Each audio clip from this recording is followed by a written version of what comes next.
આમ આદમી પાર્ટીનો જે ડર લાગ્યો છે એ ડર ઓછો થવાનું નામ જ નથી લેતો. એટલો બધો ડર વધતો જાય છે, દિવસે ને દિવસે એટલો બધો ડર લાગે છે, ધ્રુજે છે, કાંપે છે, હાંફળા ફાંફળા થઈ જાય છે. અડધી રાત્રે ઊંઘમાંથી ભાજપના નેતાઓ જાગી જાય છે અને સપનામાં અરવિંદ કેજરીવાલ આવે છે, સપનામાં ઈશુદાન ગઢવી આવી જાય છે, સપનામાં સાવેણો દેખાય છે ભાજપના નેતાઓ. અને અડધી રાત્રે જાગીને એસપી ને ડીવાયએસપી ને ફોન કરે છે કે આપવાળાને પકડી લો, એરેસ્ટ કરી લો, જલ્દી પકડો, નહીતર આ લોકો અમને ચૂંટણી હરાવી દેશે ને પછી અમે ક્યાંયના નહીં રહીએ. રોજ રાત્રે 12 વાગ્યા પછી ભાજપના નેતાઓના સપનામાં સાવેણો આવે છે. આમ આદમી પાર્ટીનો સામાન્ય કાર્યકર્તા ટોપી સફેદ ટોપી પહેરીને ફરતો એવું દેખાય છે અને એટલા બધા ડરે છે કે રોજ રાત્રે પોલીસ આવે છે. ગુજરાતમાં છેલ્લા 1 મહિનાથી રાતના 12 વાગ્યા પછી આખા ગુજરાતના એસપી ડીવાયએસપીઓ આમ આદમી પાર્ટીના કાર્યકર્તાઓને એરેસ્ટ કરવા માટે સક્રિય થઈ જાય છે.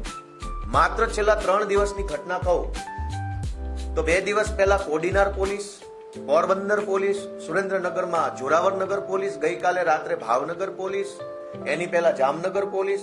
રાત્રે 12-1 વાગ્યા પછી આમ આદમી પાર્ટીના જે મહત્વના હોદ્દેદારો છે કે જેઓ ચૂંટણી વ્યવસ્થા સંભાળે એના ઘરે જાય.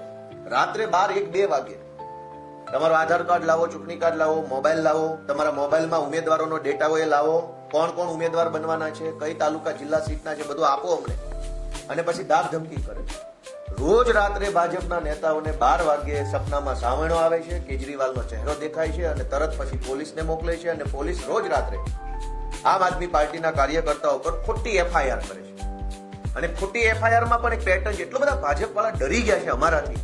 અમારા માટે આ ગર્વની બાબત છે કે જેને પોતાની જાતને મનમાં ફાંકો છે વિશ્વની સૌથી મોટી પાર્ટી હોવાનો, એ ફાંકો અમે કાઢી નાખ્યો છે. અને એવી બીક લાગે છે કે પોલીસ મોકલે છે એટલે અમે શું અરવિંદ કેજરીવાલના સૈનિકો પોલીસથી બી જશું, એફઆઈઆર થી બી જશું, તમારી અટકાત બટકાત થી બી જશું. અરે આવા તો ઘણા જોઈ લીધા ભારત દેશે, તમને જોઈ લેશું. આ એફઆઈઆર જુઓ, એક જ પેટર્ન થી આખા ગુજરાતમાં એફઆઈઆર. 31 તારીખે જામનગરમાં આમ આદમી પાર્ટીના કાર્યકર્તાઓ પર ખોટી એફઆઈઆર દાખલ થઈ, જેમાં સ્કૂટી ઉપર એક ભાજપનો બુટલેગર આવ્યો. એ ભાજપના બુટલેગરે આમ આદમી પાર્ટીના કાર્યકર્તાની ગાડી સાથે એક્ટિવા નોર્મલ ટચ કરાવી. તરત જ 10 સેકન્ડમાં પોલીસ આવી અને પોલીસે જાનથી મારી નાખવાની કોશિશ અને લૂંટની એફઆઈઆર કરી નાખી. રાજકોટ ગ્રામીણ પોલીસ સ્ટેશનમાં પણ આવી જ ઘટના બની. ભાજપનો બુટલેગર આવ્યો, આમ આદમી પાર્ટીના કાર્યકર્તા સાથે એક્ટિવા ટચ કરાવી, 10 સેકન્ડમાં પોલીસ આવી ગઈ, જાનથી મારી નાખવાની કોશિશ અને લૂંટની એફઆઈઆર દાખલ થઈ ગઈ.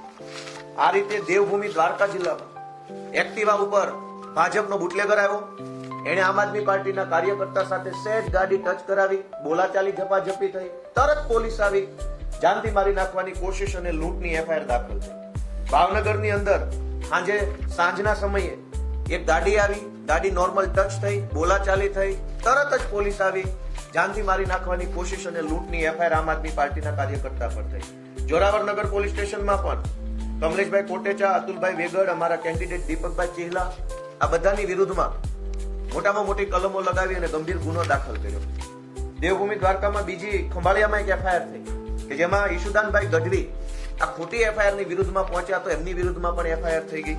આ સિવાય દાહોદની અંદર અમારા કાર્યકર્તા રોડ ઉપર ઉભા હતા, ગાડી આવી, ગાડી ભટકાઈ, જાનથી મારી નાખવાની કોશિશ, લૂંટનો ગુનો.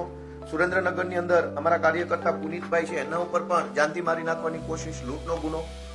આખા ગુજરાતમાં અત્યાર સુધીમાં 70 કરતા પણ વધુ એફઆઈઆર છેલ્લા 20 દિવસમાં ભાજપ વાળાએ નોંધાવડાવી છે અમારી વિરુદ્ધમાં. ભાજપને કેવો ડર લાગે છે અમારાથી, એ જોઈને અમને ખુશી થાય છે કે કામ નીકળી ગયો ફાંકો ભાઈ વિશ્વની મોટી પાર્ટીનો. પોલીસ સાથે ગઠબંધન કરીને ચૂંટણી લડવા નીકળ્યા છો, 30 વર્ષથી વિકાસની વાતો કરો છો. નરેન્દ્ર મોદીનું, અમિત શાહનું નામ વટાવીને ચરી ખાતા હતા. અમારી જેવા સામાન્ય ગામડાના છોકરાઓ તમારી સામે ચૂંટણીમાં શું ઉભા રહ્યા કે પોલીસનો સહારો લેવો પડ્યો, પોલીસ પાછળ છુપાવવું પડ્યું. એસપી એ ડીવાયએસપી હાથ જોડે છે ભાજપના નેતા, બચાવી લ્યો આપવાળાથી. એસપી પગ ચાલુ, એસપી ના ડીવાયએસપી ના ટાંટિયા પકડે છે ભાજપના નેતાઓ અને કહે છે કે અમને બચાવો આપવાળાઓથી, ઊંઘ નથી આવતી, બ્લડ પ્રેશર હાઈ થઈ ગયું છે. શરમ આવવી જોઈએ ભાજપના નેતાઓને કે 30 વર્ષ પછી તમે એસપી અને ડીવાયએસપી ના સહારા લઈને ચૂંટણી લડવા નીકળ્યા છો. બહુ તમે વિકાસ કર્યો હોય, બહુ ગુજરાતનું ભલું કર્યું હોય તો આવી જાઓ, મોરે મોરો કરો, આવી જાઓ ખુલ્લા મેદાનમાં અને લડી લો ચૂંટણી લોકશાહી ઢબે. અમે જોઈએ કે તમે કેટલા પાણીવાળા છો. આખા ગુજરાતમાં 60-70 કરતા વધુ એફઆઈઆર, 200 કરતા વધુ આમ આદમી પાર્ટીના કાર્યકર્તાઓને જાનથી મારી નાખવાની કોશિશ અને લૂંટની કલમો લગાવીને અત્યારે જેલમાં પૂર્યા છે. દરેક જિલ્લામાં દરેક તાલુકામાં એક જ પ્રકારની એફઆઈઆર, મારું ગળું દબાયું, સોનાનો ચેન તોડી લીધો, ગળું દબાયું, ચેન તોડી લીધો, ગળું દબાયું, ચેન તોડી લીધો. આખા ગુજરાતમાં આ પ્રકારની એફઆઈઆરો નોંધાય. એક સ્ક્રિપ્ટ આવી છે. એ અહીંયા ગાંધીનગરમાં બેસેલા હર્ષ સંઘવીના કેટલાક જે દલાલો છે આઈપીએસ, એનું નામ ખબર છે. એને આપણે કહેવા માંગીએ છીએ કે બહુ દલાલીમાં મજા નથી.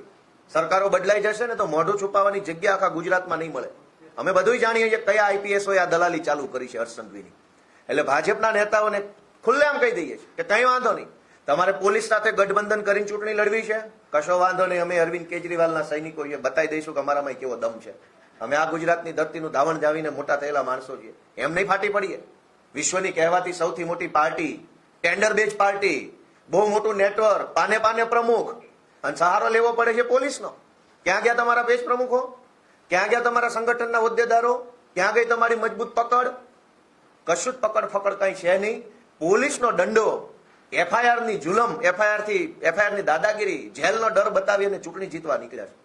આજે હું ગુજરાતની જનતાને એક વિનંતી કરવા માંગુ છું કે જયારે હું આ બોલી રહ્યો છું અત્યારે, ત્યારે ગુજરાતની અંદર આમ આદમી પાર્ટીના 200 કરતા વધુ કાર્યકર્તાઓને એક જ પ્રકારની એફઆઈઆર, ગળામાંથી ચેન ખેંચી લીધો ને ગળું દબાયું.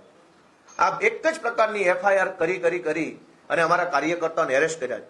ભાજપના પ્રદેશ પ્રમુખ 2 દિવસથી બધા જ ઇન્ટરવ્યુમાં બોલ બચ્ચન કરે છે કે અરવિંદ કેજરીવાલ જૂઠ બોલે છે, અરવિંદ કેજરીવાલ અરાજકતા ફેલાવે છે, અરવિંદ કેજરીવાલ આમ કરે છે.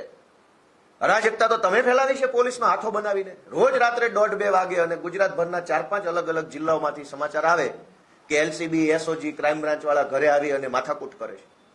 ભાજપના નેતાઓને એટલો બધો ડર લાગતો હોય તો રાજકારણ જ છોડી દો ને ભાઈ.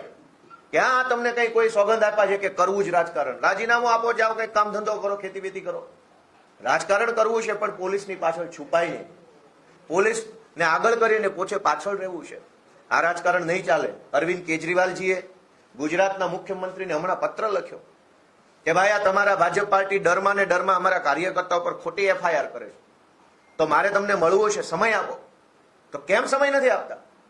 ટીવીમાં આવીને, ન્યૂઝ ઇન્ટરવ્યુમાં લઈને ભાજપના નેતાઓ મોટી મોટી વાતો કરે છે કે કેજરીવાલ આમ કરે છે, તેમ કરે છે. મુખ્યમંત્રી ગુજરાતના જો સમય આપે, સાચા હોય, ઈમાનદાર હોય, આવા ખોટા ધંધા ન કર્યા હોય, જો ભાજપની સરકારે પોલીસને હાથો ન બનાવી હોય તો સમય આપે મુખ્યમંત્રી. અમે એને 60 એફઆઈઆરનું લિસ્ટ એના ટેબલ ઉપર મૂકવા તૈયાર છીએ કે આ છેલ્લા 20 દિવસમાં લૂંટની અને જાનથી મારી નાખવાની 60 એફઆઈઆરો દાખલ કરી છે. એક બાજુ ગુજરાતમાં ગુંડાઓ, બુટલેગરો, તોડબાજો બેફામ બન્યા છે. કોઈ પકડવા વાળો નથી. ડ્રગ્સ માફિયાઓને, ખનીજ માફિયાઓ, રેતી માફિયા, હમણાં તો ગેસના બાટલાના માફિયા આવ્યા. જેવી કંઈક ઇન્ટરનેશનલ બોર્ડર ઉપર ઘટનાક્રમ બન્યો ત્યાં તો અહીંયા બધા જ ભાજપ વાળા ગેસના બાટલાની શોર્ટેજ ઉભી કરી અને પબ્લિકને પૈસા વધુ આપો તો બાટલો મળે, રેગ્યુલર પૈસામાં ના મળે. પેટ્રોલ ડીઝલમાં માફિયા આવ્યા. માફિયા બેફામ બન્યા છે. એને પકડવા માટે ભાજપ પાસે પોલીસ નથી. ગુંડા બેફામ બન્યા છે, એને પકડવા ભાજપ પાસે પોલીસ નથી. પણ આમ આદમી પાર્ટીના કાર્યકર્તાને પકડવા માટે આખા ગુજરાતના એસપી, ડીવાયએસપી, ટીઆઈ, પીએસઆઈ ને કામે લગાવ્યા છે. અને અધૂરામાં પૂરું ઈશુદાન ગઢવી જયારે રજૂઆત કરવા ગયા તો એમની ધરપકડ થઈ ગઈ. વાહ રે વાહ, કઈ વાંધો નહીં. ચૂંટણી આવે છે, જનતાને એક જ વિનંતી છે કે આવા પ્રકારે પોલીસનો દુરુપયોગ કરીને વિરોધ પક્ષો ખતમ કરવાની માનસિકતા સાથે નીકળેલી ભાજપ પાર્ટીને રોકવી જરૂરી છે. ગોપાલ ઇટાલિયાની ધરપકડ કરી લે કે ઈશુદાનની ધરપકડ કરી લે, ખોટા કેસમાં મને અને ઈશુદાનને જેલમાં પૂરે તો અમને કઈ થઈ નથી જવાનું, અમને કોઈ ખાઈ નથી જવાનું. પણ જો ગુજરાતમાં વિરોધ પક્ષ જ નહીં વધે, લડનારા લોકો નહીં વધે, ભાજપની સામે આંખમાં આંખ નાખી અને આગળ ચાલનારા લોકો નહીં વધે તો પબ્લિકનું કોણ સાંભળશે? જનતાના પ્રશ્નો કોણ ઉઠાવશે? અને એટલે જનતા જો એમ માને કે જનતાના મુદ્દા ઉઠાવનારા લોકો રહેવા જોઈએ, જનતા વતી લડનારા વિપક્ષને ટેકો મળવો જોઈએ, તો મારી ગુજરાતભરના લોકોને વિનંતી છે કે આ ભાજપને ભગાડો અને સાવણો લાવો. અત્યારે જે અડધી રાતે સપનામાં સાવણો આવે છે ભાજપ વાળાને, એ સાવણો સપનામાં નહીં, ખુલ્લા આમ દિવસે પણ દેખાય એવી રીતે મતદાન કરી અને સ્થાનિક સ્વરાજની ચૂંટણીમાં આમ આદમી પાર્ટીને સપોર્ટ આપો. Thank you. રેડી? કોઈ પ્રશ્ન નથી ને કોઈનો? Thank you so much. છે કોનો પ્રશ્ન હોય તો કે નથી? લઈ જાઓ. 1 to 1 છે.